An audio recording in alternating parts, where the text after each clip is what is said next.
nós vamos falar em 2 blocos, nós vamos falar sobre revoltas nativistas e revoltas separatistas, tá? Primeiro, e aí vocês podem acompanhar aí na tela, qual é a explicação, na verdade, de a gente ter esse bloco de revoltas chamadas nativistas, tá? As revoltas nativistas, elas vão ter um caráter mais local, um caráter mais regional. Se a gente observar, em todas as revoltas nativistas, a gente não vai escutar, a gente não vai perceber objetivos como a proclamação de uma república. Nós não vamos ver nos objetivos dessas revoltas a questão de objetivos como a independência do Brasil, né? Então a gente vai ver isso mais nas revoltas separatistas, tá? Se a gente for falar sobre elas, a gente explica um pouquinho melhor esse termo separatista. As revoltas nativistas, elas vão ser uma espécie de sinal, de termômetro de como o sistema colonial no Brasil, ele já apresentava falhas. Sabido por todos vocês que o Brasil ele foi colônia de Portugal por muito tempo, né?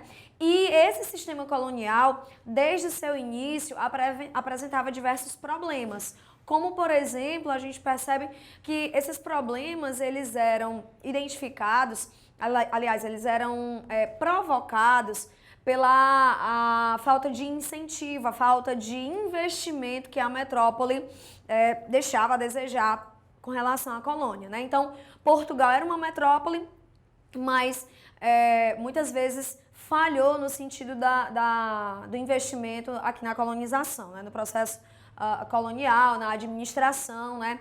Sempre também muito marcado, pessoal, por corrupção, né? Enfim, por desvios de verbas. Então, é uma marca, na verdade, da história do período colonial brasileiro. Não só colonial, mas também imperial e republicano, tá? Bem, essas revoltas nativistas, elas vão começar já no finalzinho do século XVII e vão chegar até o século XVIII. A gente vai conversar sobre cada uma delas, tá? Esse caráter local, ele faz com que os motivos de cada revolta seja muito restrito, né? Seja muito pertencente a uma questão local e regional, tá? Então vamos lá. A primeira revolta, tá, que a gente vai apresentar hoje é a revolta de Beckman, ou a revolta dos irmãos Beckman. A revolta de Beckman, ela aconteceu aonde hoje é o estado do Maranhão. Na época, aquela região ali ainda não tinha a delimitação fronteiriça que existe hoje, mas a gente entende que aquela região era ali o que compreende hoje uma parte do estado do Maranhão, uma parte do estado do Pará também, tá? Essa revolta, ela acontece no final do século XVII, 1684, como vocês podem ver aí nessas indicações na tela, tá? A revolta de Beckman, ela é muito simples e, como uma característica que atravessa todas as revoltas nativistas, ela vai ter um caráter local. O Maranhão, no final do século XVII, apresentava diversos problemas econômicos. O Maranhão, até nesse período, ele era uma capitania, né, na verdade, uma região onde faltava muito investimento. Se em outras áreas da colônia já sofria com esse problema, imagina no Maranhão, que não se destacou tanto na produção açucareira, que era, né, ainda o que dominava a economia colonial naquela época, né, no final do século XVII. Então, o Maranhão praticamente a economia da região girava em torno da exploração de madeira, da exploração de drogas do sertão, né, de matéria-prima. Então, não tinha tanto interesse da metrópole sobre essa região, sobre o Maranhão.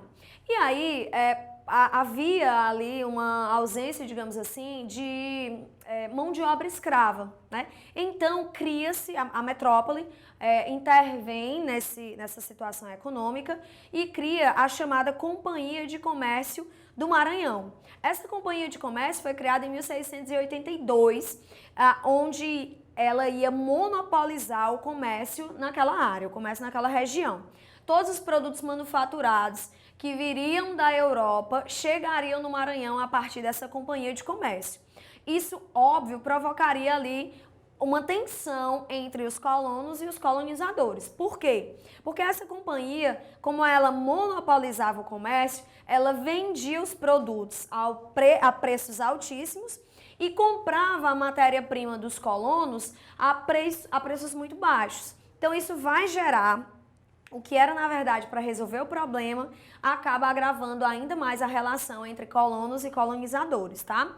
Outra coisa também que a gente vai perceber aqui, no início da criação da companhia, houve um compromisso da metrópole de enviar cerca de 500 escravos africanos por ano, né, para distribuir, para ser utilizado como mão de obra naquela região. E a gente percebe que a parte desse trato não foi cumprida.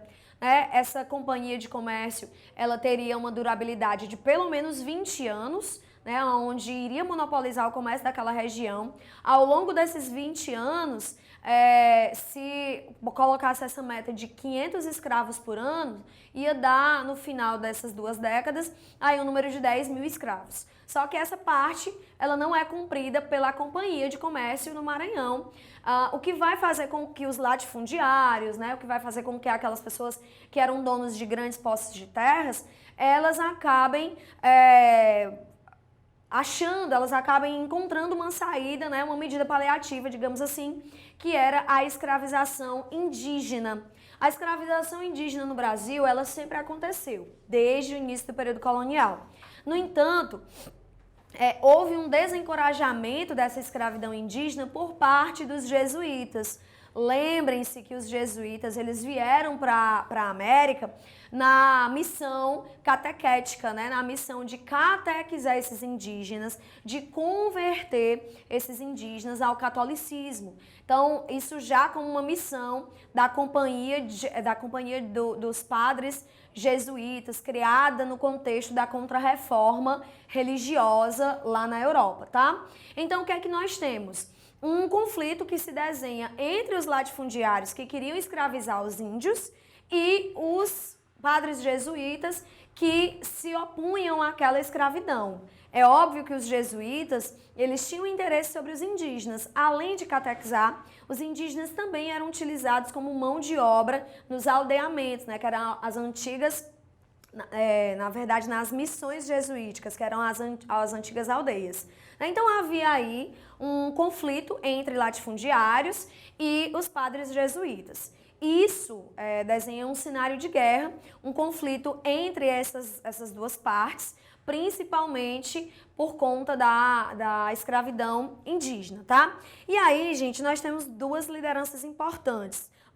Manuel e Tomás Beckmann, né, que eles eram 2 irmãos, eram latifundiários e defendiam a escravidão indígena, já que a Companhia de Comércio não havia cumprido a parte do acordo de enviar escravos africanos para o Brasil, tá? Então essa revolta nativista, ela é bem simples. Acontece no Maranhão no final do século XVII, motivada principalmente pelo interesse dos latifundiários de escravizar os indígenas devido à falta de escravos africanos, tá? E aí nós temos só como resolução, né, desse impasse a vitória dos jesuítas, né, a derrota aí dos latifundiários.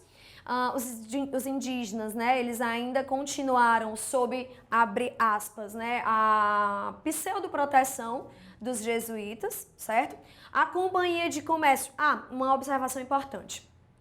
Como eu disse no começo, essa Companhia de Comércio, ela trazia um monopólio muito grande sobre os preços, né? Então, isso acabou também provocando um descontentamento nos nativos. A revolta dos irmãos Beckmann tanto acontecia por conta da questão da escravidão indígena, como também uma forma de lutar contra esse monopólio da Companhia de Comércio. Em 1685, a Companhia de Comércio ela teve uma reviravolta, né?